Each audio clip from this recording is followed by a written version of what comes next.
बिस्मिल्लाहिर्रहमानिर्रहीम। अस्सलाम वालेकुम। Welcome to my food facts. कैसे हैं आप सब? अल्लाह पाक से दुआ है कि आपको अपने प्यारों के साथ खुश और आबाद रखे और आप पर अपनी रहमत का साया बनाए रखे, आमीन। मैं बना रही हूँ पंजीरी, जो सदियों पुरानी पंजीरी बनती है, पंजाबी पंजीरी भी कहते हैं इसको। तो ये बहुत ही ताकतवर होती है, सर्दियों में ये बहुत ख़ास होती है। ज़रूर बनाकर बच्चों को, बड़ों को, बूढ़ों को, सबको देनी चाहिए। तो सबसे पहले मैंने ले ली थी मूंग की दाल। बाज़ार से वैसे तो ये पिसी हुई भी मिल जाती हैं, लेकिन साफ़-सुथरी सी घर में पीस ली है। तो मैंने इसको कपड़े से, जो किचन टॉवल होता है उसके साथ साफ़ करके अच्छी तरह से, तो इसको फिर मैंने मशीन में पीस लिया था। इसको मोटा-मोटा रखना है। तो ये चने की दाल है, चने की दाल मैंने पाव ली है, ये भी मोटी-मोटी होनी चाहिए। और सूजी ली है उतनी ही पाव। मूँग की दाल मैंने ज़्यादा ली है और ये मैंने ली है गूंद कतीरा। ये लाज़मी इसमें डालनी चाहिए, कमर दर्द, जोड़ों का दर्द इससे सही होता है। साथ में मैंने नट्स ले लिए हैं और मैंने इसी तरह उनको 2-2 पीसेस कर लिए हैं। ये कोकोनट है, इसको भी काट लिया है।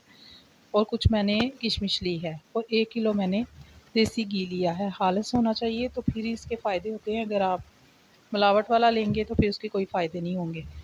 तो ये देखिए, सबसे पहले मैं 1 चम्मच देसी घी का डाल के, तो मैं इसको नट्स को जो है ना रोस्ट कर लूँगी। और कुछ लोग इसको रोस्ट करके तो इसको फिर पीस लेते हैं। तो मुझे इसी तरह अच्छा लगता है, क्योंकि मेरी अम्मी इसी तरह बनाया करती थी।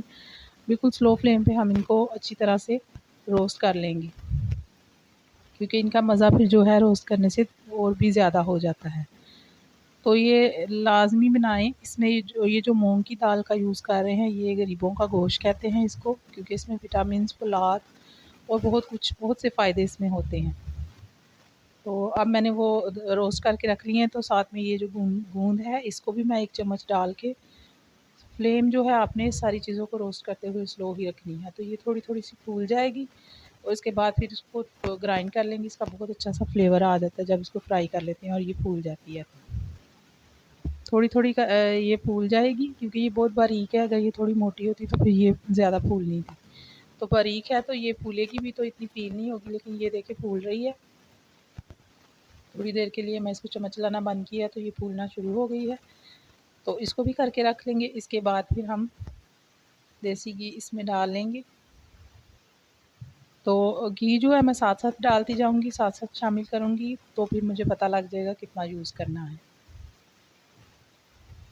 तो जैसे ही घी गरम होता है, तो फिर इसमें सबसे पहले हम डालेंगे मूँग की दाल। ये देखिए दानेदार होनी चाहिए, इसका बिल्कुल पाउडर पाउडर नहीं आपने बनाना। तो इसको अच्छी तरह से हम भूनेंगे, लेकिन फ्लेम हमने मीडियम स्लो रखनी है, क्योंकि अगर फ्लेम तेज़ होगी तो ये जल जाएगी और फिर इसका जो टेस्ट होता है ना, वो नहीं आएगा। तो घी ज़्यादा ही होता है पंजीरी में। कुछ लोग बिल्कुल ड्राई सी बनाते हैं, तो वो बिल्कुल भी मज़ा नहीं आता। इसमें घी हमेशा ज़्यादा ही होता है। तो ये देखिए भूनते हुए मुझे 7 से 8 मिनट हो गए हैं, लेकिन मैंने इसकी फ्लेम मीडियम स्लो रखी हुई थी। अब दूसरी चीज़ें भी इसमें शामिल करते जाएँगे। सबसे पहले मैंने इसमें चने की दाल डाल दी है। वो भी इसी तरह दानेदार पाउडर था, उसका बेसन नहीं बनाना। तो ये इसी तरह दानेदार, मैंने चने की दाल तो मैंने ले ली थी बाज़ार से, लेकिन मूँग की दाल मैंने कपड़े से साफ़ करके उसको अच्छी तरह से ग्राइंड कर लिया था दानेदार पाउडर की फ़ॉर्म में। तो घी मुझे कम लगा तो मैंने इसमें और शामिल कर दिया।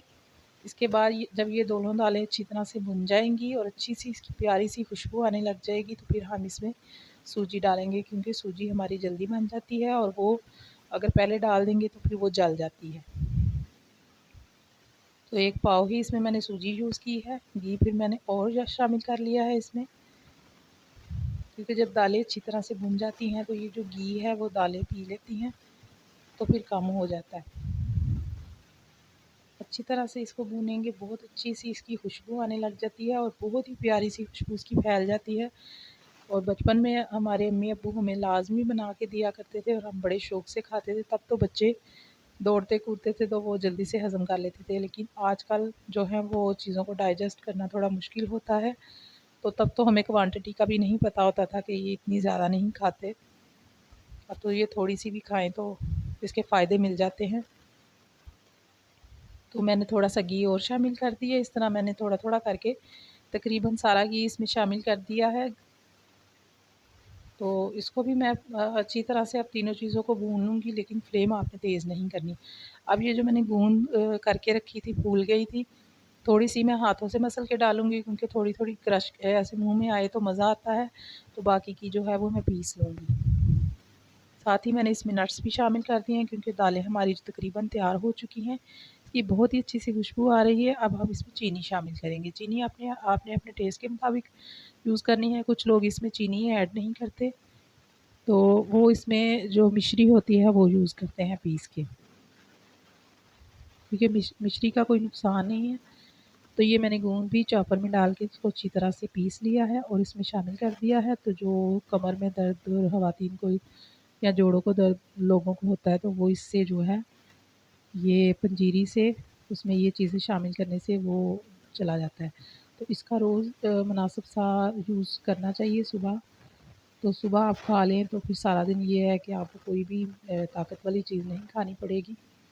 तो कुछ लोग इसमें जो ख़वातीन होती हैं न्यू बॉर्न बेबी मदर होती हैं, तो उनके लिए बनाते हैं तो फिर कमर कस भी इसमें यूज़ कर लेते हैं।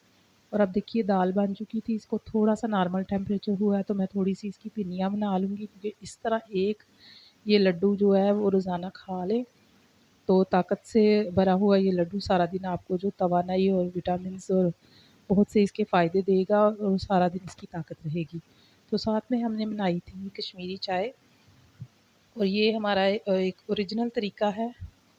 तो मैं आपसे इसकी रेसिपी बाद में शेयर करूँगी। इसमें हम कलर बिल्कुल भी यूज़ नहीं करते और एक सीक्रेट इंग्रेडिएंट्स इसमें ऐसा यूज़ करते हैं कि जिसकी वजह से इसका कलर भी अच्छा हो जाता है और ये डाइजेस्ट भी हो जाती है। तो कुछ मैंने ये लड्डू बना लिए थे और एक मैंने बाउल में भी कुछ डाल के रख ली है। आप चाहें तो इसको ऐसे गर्म करके खाएँ या फिर इस तरह लड्डू खा लें। ऊपर से गरम-गरम दूध पी लें, नाश्ते में बच्चों को दें लाज़मी। तो ये ज़रूर बना लें और इसके बहुत से फ़ायदे हैं। तो जब आप बनाएँगे तो बहुत से लोग बनाते भी हैं, लेकिन कुछ लोग शायद नहीं बनाते, लेकिन ये ज़रूर बना कर दें बच्चों को सर्दियों में। बहुत ही ख़ास रेसिपी है सर्दियों की। तो मुझे ये इस चीज़ की इसकी बहुत सी फ़रमाइश आ रही थी, तो इसलिए फिर मैंने ये रेसिपी आपसे शेयर की है। तो कुछ लोग इसमें इसको मोस्ट पावरफुल बनाने के लिए इसमें चीनी की जगह पे गुड़ का यूज़ करते हैं। तो हमें ऐसे चीनी के साथ ही इसका ज़ायका ज़्यादा अच्छा लगता है। आप जैसे चाहें, हाली चने की दाल से भी बन सकती है और सूजी को साथ मिला के, या फिर हाली मूँग की दाल से भी बन सकती है। दोनों को मिक्स करें तो फिर बैलेंस हो जाता है। तो ये एक दाल जो है वो तर और खुश्क है और एक गर्म होती है, तो इस तरह फिर दोनों का बैलेंस हो जाता है।